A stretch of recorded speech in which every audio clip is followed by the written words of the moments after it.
완도와 더불어 함께하는 완도 주사랑 교회. 오늘 성경 말씀은 요한복음 4장 1절부터 26절까지입니다. 신약 성경 147쪽입니다. 조금 기니까 천천히 한 절씩 교독하시겠습니다. 예수께서 제자를 삼고 세례를 베푸시는 것이 요한보다 많다 하는 말을 바리새인들이 들은 줄 주께서 아신지라.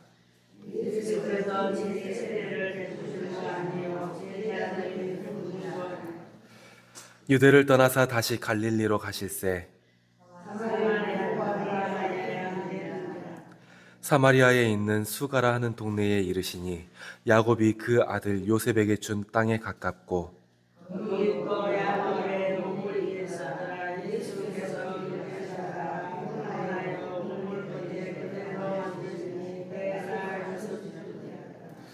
사마리아 여자 한 사람이 물을 기르러 왔음에 예수께서 물을 좀 달라 하시니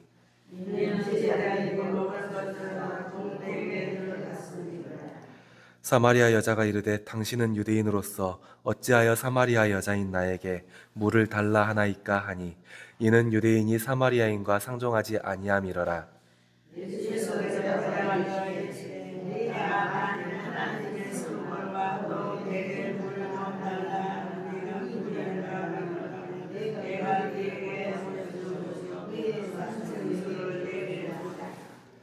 여자가 이르되 주여 물기를 그릇도 없고 이 우물은 깊은데 어디서 당신이 그 생수를 얻겠사옵나이까.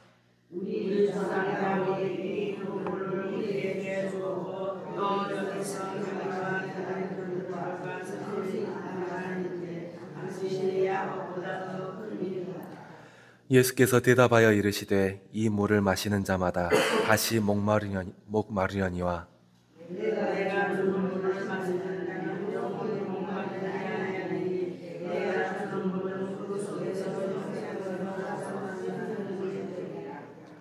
여자가 이르되 주여 그런 물을 내게 주사 목마르지 않도록 또 여기 물 기르러 오지도 않게 하옵소서.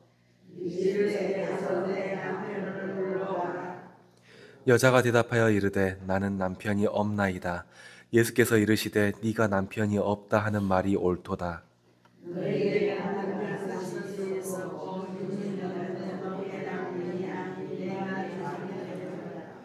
여자가 이르되 주여 내가 보니 선지자로소이다.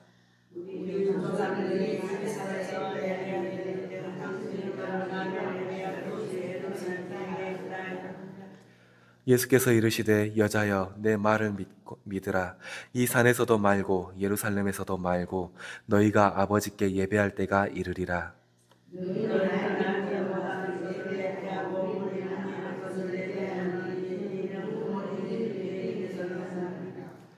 아버지께 참되게 예배하는 자들은 영과 진리로 예배할 때가 오나니 곧 이때라. 아버지께서는 자기에게 이렇게 예배하는 자들을 찾으시느니라.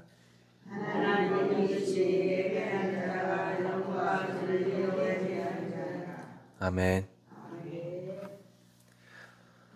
예수님께서 찾아가시는 사람은 어떤 사람일까요?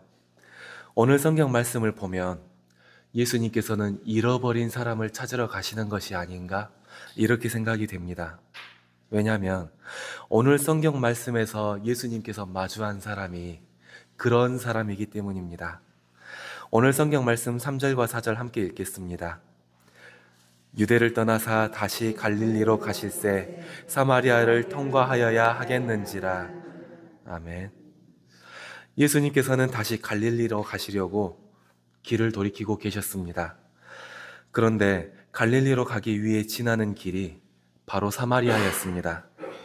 유대인들에게 있어 사마리아는 사람이 사는 땅이 아니었습니다. 그러니 유대 사람들에게 있어 사마리아 땅은 기왕이면 가지 않으면 안 가는 땅이었고 불편한 땅이었습니다. 하지만 예수님께서는 굳이 사마리아 땅을 밟으셨고 그 땅에 야곱이 팠다고 알려진 우물에 걸음을 잠시 멈추셨습니다. 그리고 그곳에서 한 여인을 만납니다. 예수님께서는 이 여인에게 물을 달라고 요구하셨습니다. 언뜻 보면 그냥 그런가 보다 할 수 있는 일입니다. 적어도 우리나라 사람들의 생각으로는 아무 일도 아닙니다. 하지만 예수님 당시의 이 행위는 굉장히 불편하고 일상적인 일이 아니었습니다. 기본적으로 한낮에 남자가 외간 남자에게 말을 거는 것 자체가 불편한 장면이었습니다. 그리고 그것보다 더 불편한 것은 유대인이 사마리아인에게 말을 거는 것이었습니다. 예수님께서는 이 불편함을 아랑곳하지 않으시고 여인에게 말을 거신 겁니다. 오히려 이 여인의 반응이 더 일상적일 수 있습니다. 오늘 말씀 9절 함께 읽겠습니다. 시작. 사마리아 여자가 이르되 당신은 유대인으로서 어찌하여 사마리아 여자인 나에게 물을 달라 하나이까 하니 이는 유대인이 사마리아인과 상종하지 아니함이러라. 아멘. 적어도 예수님 당시에는 예수님께서 하신 행동이 더 이해할 수가 없는 행동이었습니다. 그럼에도 예수님은 또다시 이해할 수 없는 말을 하십니다. 10절 말씀 함께 읽겠습니다. 시작. 예수께서 대답하여 이르시되 네가 만일 하나님의 선물과 또 내게 물을 좀 달라 하는 이가 누구인 줄 알았더라면 네가 그에게 구하였을 것이요 그가 생수를 너에게 주었으리라. 아멘. 내가 누군지 알면 오히려 네가 나에게 물을 달라고 할걸? 예수님께서는 이렇게 말씀하신 겁니다.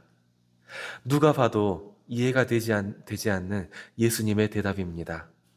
그래서 사마리아 여인은 비꼬듯 반문할 수밖에 없었습니다. 지금 이 우물은 우리의 옛 조상 야곱이 판 우물입니다. 이 우물이 있어서 수백 년 동안 사람들도 짐승들도 목을 채울 수 있었습니다. 당신이 야곱보다 더 뛰어난 사람인가요? 당신이 뭔데 나에게 물을 줄 수 있네 없네 이렇게 말을 하는 건가요? 솔직히 여기까지만 봐도 둘 중 한 사람은 기분이 나빠질 만한 대화입니다. 예수님 입장에서는 무시를 받았다 여길 만한 상황이었고 여인 입장에서는 웬 건달 하나가 나에게 농담 따먹기를 하네? 이렇게 여길 만한 상황이었습니다. 그럼에도 예수님은 대화를 이어가십니다. 오늘 말씀 13절과 14절 함께 읽겠습니다. 시작. 예수께서 대답하여 이르시되 이 물을 마시는 자마다 다시 목마르려니와 내가 주는 물을 마시는 자는 영원히 목마르지 아니하리니 내가 주는 물은 그 속에서 영생하도록 솟아나는 샘물이 되리라. 아멘. 더 이해가 되지 않습니다. 그러니 여인의 말은 조금 더 삐딱해질 수밖에 없습니다.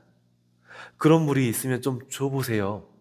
내가 다시 물 들어오는 일이 없게 좀 마셔봅시다.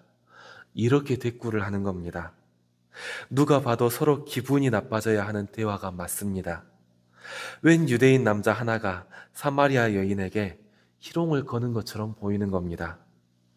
그리고 말을 들어보면 더 이해가 되지 않으니 사마리아 여인의 입장에서는 기분이 나빠질 수밖에 없습니다.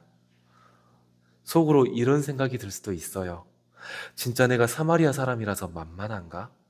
사람으로 보이지도 않으니 이렇게 나에게 농담 따먹기를 하면서 희롱을 하는 건가? 한낮에 남자가 여자에게 말을 거는 것 자체가 얼마나 불쾌한 일인지 몰라서 지금 저러고 있는 건가? 이런 생각이 머리에 가득 찼을 수도 있습니다. 분명히 여기까지만 보면 예수님께서 이 여인에게 질낮은 행동을 하는 것이 분명하게 보이니까요. 하지만 이 대화의 전환점이 찾아옵니다. 오늘 말씀 16절부터 18절까지 함께 읽겠습니다. 시작. 이르시되 가서 네 남편을 불러오라. 여자가 대답하여 이르되 나는 남편이 없나이다. 예수께서 이르시되 네가 남편이 없다 하는 말이 옳도다. 너에게 남편 5이 있었고 지금 있는 자도 네 남편이 아니니 너의 말이 참되도다. 아멘. 예수님께서는 이 여인의 삶을 꿰뚫어 보고 계셨습니다. 사마리아 여인은 이 대화 때문에 예수님께서 참으로 선지자라는 것을 알게 되었습니다. 단순히 예수님께서 이 여자의 과거를 알고 있었다. 그래서 선지자라는 것을 알게 되었다. 그런 것은 아닙니다. 이 여인의 과거를 아는 것이 신기하기는 합니다. 하지만 그것뿐이라면 지금 이 대화는 우리가 그냥 알고 있는 무당, 그것과 전혀 다르지 않기 때문입니다. 예수님과의 대화로 이 여인이 놀란 이유는 예수님께서 이 여인의 갈급함을 꿰뚫고 있었다. 그것 때문이었습니다. 예수님께서는 다시는 목마르지 않을 물을 너에게 주겠다. 이렇게 말씀하셨습니다. 너의 갈급한 부분이 있잖아. 그걸 내가 채워줄게. 이렇게 말씀하신 것입니다. 그리고 이 여인이 갈급한 부분, 이 여인의 삶의 가시가 되어서 늘 아프게 찌르는 부분, 그 부분을 예수님께서 건드셨기 때문에 이 여인은 예수님께서 참으로 이 사람이 선지자다, 이렇게 깨달았던 것입니다. 이 여인이 어떤 이유로 남편을 5이나 만나야 했는지 우리는 알 수 없습니다. 경제적인 문제 때문인지 정서적인 문제 때문이었는지 그런 부분은 성경에 나와 있지 않습니다. 어쨌건 이 여인은 남편이 5이나 바뀐 이유로 그 인생이 비참했다라는 건 우리가 유추해 볼 수 있습니다. 지금 있는 남편을 내 남편이라 부를 수도 없는 여자였습니다. 또 마을 사람들로부터도 음란한 여인으로 보여질 수밖에 없는 그런 처지였습니다. 그러니 다른 사람들이 오지 않는 뜨거운 한낮에 홀로 우물가에 물을 뜨러 왔을 것입니다. 어쩌면 이 여인은 이런 인생의 문제를 종교의 힘으로 극복해 보려고 노력을 했을 수도 있습니다. 그러니 예수님께서 선지자라는 것을 알았을 때 첫 질문을 예배에 관한 것으로 했겠죠. 오늘 말씀 20절 함께 읽겠습니다. 우리 조상들은 이 산에서 예배하였는데 당신들의 말은 예배할 곳이 예루살렘에 있다 하더이다. 아멘. 여인은 진정으로 예배를 드릴 수 있는 장소를 찾았습니다. 더 엄밀히 말하면 진짜로 내 마음을 둘 수 있는 장소를 찾았습니다. 내 공허한 마음을 채워줄 수 있는 장소, 내 비참한 처지를 털어놓을 수 있는 장소, 그나마 내가 조금 위안을 받고 인정받을 수 있는 장소를 찾았던 것입니다. 예수님은 이렇게 잃어버린 사람, 비참한 인생 속에서 갈급함을 가지고 헤매이는 사람을 찾아 사마리아까지 오셨던 것입니다. 그리고 말씀하십니다. 네가 예배를 드릴 곳, 네가 마음을 두고 너의 마음이 위안을 받고 네가 다시 세워질 곳, 그곳은 이 산이나 예루살렘이 아니다. 하나님은 영이시라서 신령과 진정으로 예배할 때가 곧 온다. 너의 마음 자체가, 너의 삶 자체가, 지금 네가 비참하다고 말하는 너의 삶 자체가 하나님께 예배로 바쳐지는 때가 곧 오는 것이다. 이렇게 말씀하신 것입니다. 이 여인도 이스라엘 사람이라서 메시아를 통한 해방을 믿고 있었습니다. 메시아가 다시 오실 때 나의 삶이 자유해질 것을, 비참하게 매인 이 삶이 자유하게 풀릴 것을 믿고 있었습니다. 그런 여인에게 예수님께서 이렇게 대답하십니다. 내가 바로 그 메시아다. 예수님께서는 잃어버린 한 사람을 찾아 사마리아까지 가십니다. 잃어버린 한 사람을 찾아 사람의 몸으로 내려오셨고 갈급한 한 영혼을 위해서 기꺼이 말을 거십니다. 오늘 하루를 살아가는 우리의 삶 속에도 갈급한 문제, 내 영혼을 괴롭히는 문제가 있을 것입니다. 예수님께서는 잃어버린 한 사람을 위해 기꺼이 오시는 분이십니다. 오늘 하루를 살아가는 우리 성도님들의 삶 속에도 기꺼이 오셔서 위로하시고 세우시며 그 삶이 하나님께 드려지는 예배가 될 수 있도록 인도하여 주실 것입니다.